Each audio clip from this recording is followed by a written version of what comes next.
నమస్తే రమగారు. నమస్తే జయ. రమగారు, శ్రావణ మాసంలో 4 సోమవారాలు, 4 శనివారాలు చాలా ప్రత్యేకంగా మనం పూజా విధానం పాటిస్తూ ఉంటాం కదా! ఏం చేయాలి? ఎలాంటి విధానాలు పాటించాలి రమగారు? దేశమంతా అంటే తెలుగు వాళ్ళంతా చేస్తారో చేయరో తెలియజేయాలి. శ్రావణ శనివారాలు విశేషమని కొందరిళ్లలో చేసుకుంటారు. శ్రావణ సోమవారాలు విశేషమని ఇంకొందరు చేసుకుంటారు.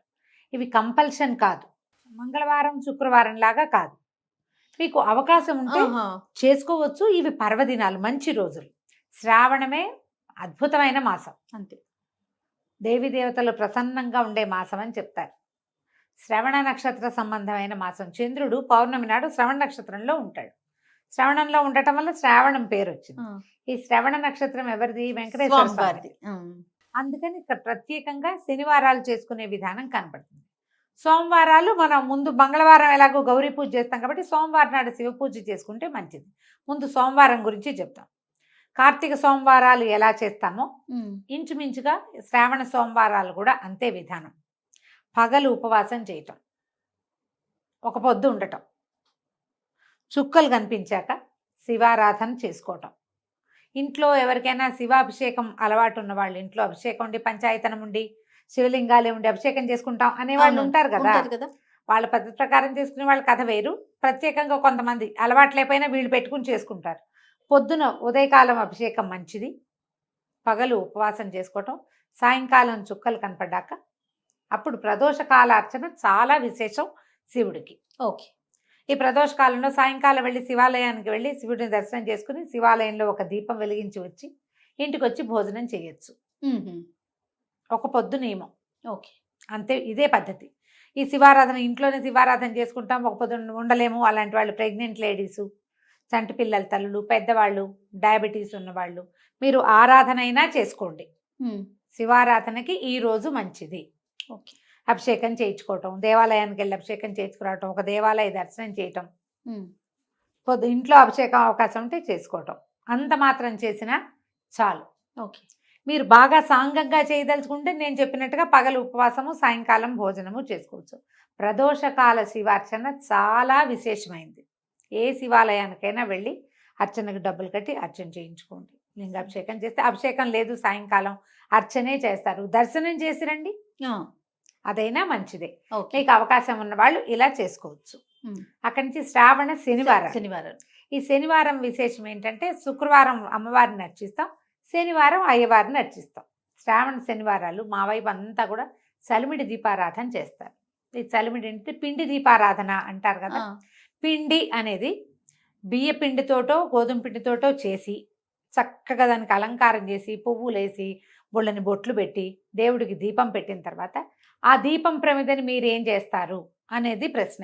మనం ఇంత పసుపులు బొట్లు పెట్టి పువ్వులు పెట్టి అలంకరించింది పుచ్చుకోం కదా, దాన్ని నిర్మాల్యంలోకి పడేస్తారు. నేను ఒక ప్రత్యేక విధానం చెప్తా. నిర్మాల్యంగా పంపించద్దు చలిమిడిని.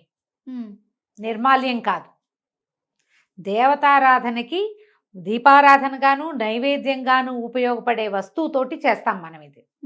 అదేంటి చేయటం? బెల్లం, బియ్యపిండిలో కుదిరితే కాసిన పాలు చుక్కపోసి అంత నెయ్యి వేసి మీరు దంచితే చక్కగా చలిమిడి తయారవుతుంది.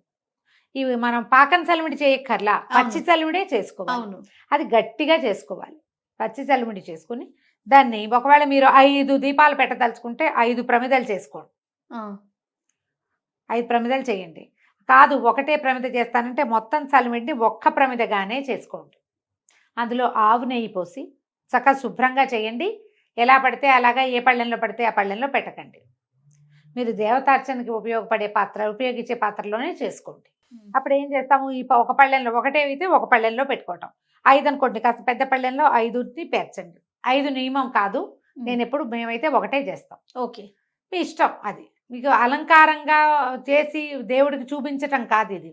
ఈ బియ్యపిండి ఏమిటి? బియ్యము ఆహారం మనకి, అవునా? ఆహారంతో పాటుగా మనం ఇంకా ఏం వాడతాం? పాయసంలోకి వాటిలోకి బెల్లం వాడతాం, నెయ్యి, పంచామృతాల్లో ఒకటి. ఈ 3 మహత్తరమైన పదార్థాలని కలిపి మనం చలిమిడి చేస్తున్నాం. దాన్ని బయటికి పంపకూడదు, లోపలికి పంపించాలి. తప్పకుండా అది ప్రసాదంగా స్వీకరించాలి. ఇది నియమం. మనం దీపారాధన చేసేసి దీపం కొండెక్కాక పువ్వులతో పాటు దాన్ని కూడా తప్పు తప్పు. చేయకూడదు ఆ పని. ఓకే. అందుకని పువ్వులు గివ్వులు పెట్టబోకండి. బొట్టులు అలాంటివి కూడా పువ్వులు బొట్లు అలంకరణలు మీరు ఒట్టి బియ్య పిండితో చేసుకుంటాం. అందులో మేము బెల్లం వేయం, నెయ్యి వేయం. ఊరికే పిండి దీపారాధన అలంకారం చేసి చూపిస్తామంటే మీ ఇష్టం. ఉమ్. కానీ అది పద్ధతి అయితే కాదు. అది మీరైతే కాదు. ఒక దీపం పెడతారా ఒక రమ్మగారు? దీపం పెడతాం. 5 దీపాలు కూడా పెట్టుకుంటారు. మా ఇళ్ళలో కొంతమంది పెడతారు అట్లా. ఉహు. మొత్తం ఇంత చలిమిడి చేస్తే అంత చలిమిడి ఏకంగా ఒకటే ప్రమిద. దాంట్లో ఆవు నెయ్యి పోసి ఒక ఒత్తిని వెలిగించండి. ఒత్తిని చక్కగా తడిపి బాగా నలిపి ఏక ఒత్తి వేస్తే సరిపోతుంది. 2 జ్యోతులు అలా ఏం వేయక్కర్లేదు. ఒకటే వేయచ్చు. మీ ఇంట్లో ఒకవేళ 2 జ్యోతులు ఉండాలని పెద్దవాళ్ళు నియమం కనుక పెడితే 2 జ్యోతులు వేయండి. మీ ఇష్టం. మీ ఇంట్లో అలవాటుని బట్టి. ఒకటి వేస్తే సరిపోతుంది. అఖండం లాంటిది అనమాట ఇది. ఉహు. పెట్టి వెలిగిస్తాం. వెంకటేశ్వర సుప్రభాతం దగ్గర మొదలుపెట్టి సుప్రభాతము, ప్రపత్తి, స్తోత్రము 3 చదువుకోండి. ఈ దీపం మీద మనం ఇంకా పళ్ళు పాయసం ఏమైనా చేస్తే అవి 4 పెట్టి దీపం వెలిగే దాని మీద పడకుండా కొంచెం యువతలుగా నీళ్లు చల్లి దీపాన్ని కూడా నివేదనగా సమర్పించండి. విడిగా ముందు ఒక దీపారాధన చేసుకుంటాం మనం. అవును. ఒక దీపం పెట్టుకున్నాక ఈ క్రియ చేస్తాం. దీపంతో సహా నివేదన చేసి స్వామివారికి చూపించి దీపం కొండెక్కిన తర్వాత అప్పుడు ఆ దీపం పెట్టిన చలిమిడిని నైవేద్యంగా మనం ప్రసాదంగా స్వీకరించాలి. ఒత్తి బాగా కాలుతుంది. ఆ కాలిన మాడిన చోట కొంచెమే మాడుతుంది, ఎక్కువ మాడదు, కొద్దిగా మాడుతుంది. మీరు ఒత్తి జాగ్రత్తగా పెట్టాలి. చక్కగా ఒత్తి తీసేసేయండి. అసలు శ్రావణ మంగళవారం నోలైతే ఒత్తి కూడా మింగేయాలని చెప్తారు, ఒత్తి పారేయకూడదని. ఆహా. అందుకని సన్నటి చక్కగా మంచి పత్తితోటి చేస్తారు వాటికి. శ్రావణ మంగళవారం ఒత్తులు పారేయకూడదు. ఓ. దీన్ని ఏం చేస్తారు, తులసమ్మలో పెట్టేయండి. మిగిలిన చలిమిడిని అందరికీ ప్రసాదంగా ఇచ్చేసేయండి దీపం పెట్టిన దాన్ని. శ్రావణ శనివారాలు వెంకటేశ్వర స్వామి తర్వాత ఇది నైవేద్యం అయిన తర్వాత మంగళాశాసనం చదువుకుంటాం కదా. అవును. మంగళహారతి ఇచ్చి మంగళాశాసనం మొత్తం చదువుకుని దండం పెట్టుకోండి. శ్రావణ సోమవారాలు, శ్రావణ శనివారాలు కూడా కామ్యాలు అంటే కోరిన కోరికలు తీర్చే రోజులు ఇవి. ఉహు. ధర్మబద్ధమైన ఏ కోరిక మీరు కోరినా ఆ కోరిక తప్పకుండా నెరవేరుతుంది. ఓకే. మన అవకాశాన్ని బట్టి, అవసరాన్ని బట్టి, అలవాటుని బట్టి చేసుకోండి. ఒకవేళ ఇందులో మీరు భయపడడానికి కాంప్లికేటెడ్గా ఏదైనా చేసుకోవడానికి ఏమీ లేదు. కాంప్లికేటెడ్గా చేసుకోవద్దు దీన్ని. ఓకే. ఉపవాసం ఉంటారా రమ్మగారు? ఇప్పుడు అదే సోమవారం ఏమో పగలు ఉపవాసం, రాత్రి భోజనం చేస్తామా. ఈ వెంకటేశ్వర స్వామికి చేసేది పగలు చక్కగా షడ్రసోపేతంగా భోజనం చేసి రాత్రిపూట ఒక పొద్దు ఉండండి. రాత్రిళ్ళు టిఫిన్ చేసుకోండి, అన్నం తినకండి. సాధారణంగా శనివారాలు మనం అట్లానే అలాగే చేస్తాం చేస్తాం. కాబట్టి అదే విధానం. శివుడికి చుక్కలు చూశాక తినాలి, విష్ణువుకి చుక్కలు చూశాక తినకూడదు. ఇంతే లెక్క. ఇలా చేసుకోవచ్చు. ఇప్పుడు ఇది ఖచ్చితంగా చేసి తీరవలసింది కాదు. ఒకవేళ చేసినా ఎలాగో ఏమిటోగా చేసేయాలనుకోవద్దు. ఎంత సింపుల్గా వీలైతే అంత సింపుల్గా సోమవారం నాడు శివ సంబంధమైన స్తోత్రాలు చదువుకోండి, శనివారం నాడు విష్ణు సంబంధమైన స్తోత్రాలు, విష్ణు సహస్రనామ పారాయణ అలాంటివి చేసుకోండి.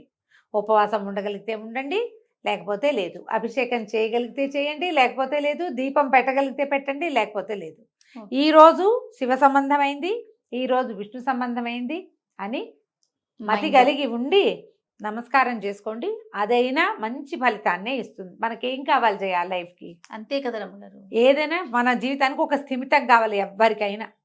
అది ఇంత డబ్బులు వచ్చేవాడికి స్థిమితమే కావాలి, ఇంత వచ్చేవాడికైనా స్థిమితమే కావాలి, ప్రశాంతత అది లభిస్తుంది. అంతే కదా. అంతే, అది లభిస్తుంది. మామూలుగా ఈ రోజున వాయనం ఇవ్వచ్చు, ఎవరికైనా ఏదైనా తాంబూలం ఇవ్వచ్చు, ఏమి ఇచ్చుకోదలుచుకుంటే అది ఇచ్చుకోవచ్చు, మీ ఇష్టం. ఈ శ్రావణ శనివారాల్లో ఒక శనివారం శని త్రయోదశి కూడా వస్తుంది. శని త్రయోదశి మీకు విధి విధానాలు ఏమైనా ఉంటే శని త్రయోదశి నాడు చేసేవి దేవాలయానికి వెళ్ళొచ్చు. శనికి సంబంధించినవి ఏమైనా చేసుకోవచ్చు, ఇబ్బంది లేదు. రైట్ రమ్మగారు. నమస్తే. నమస్తే.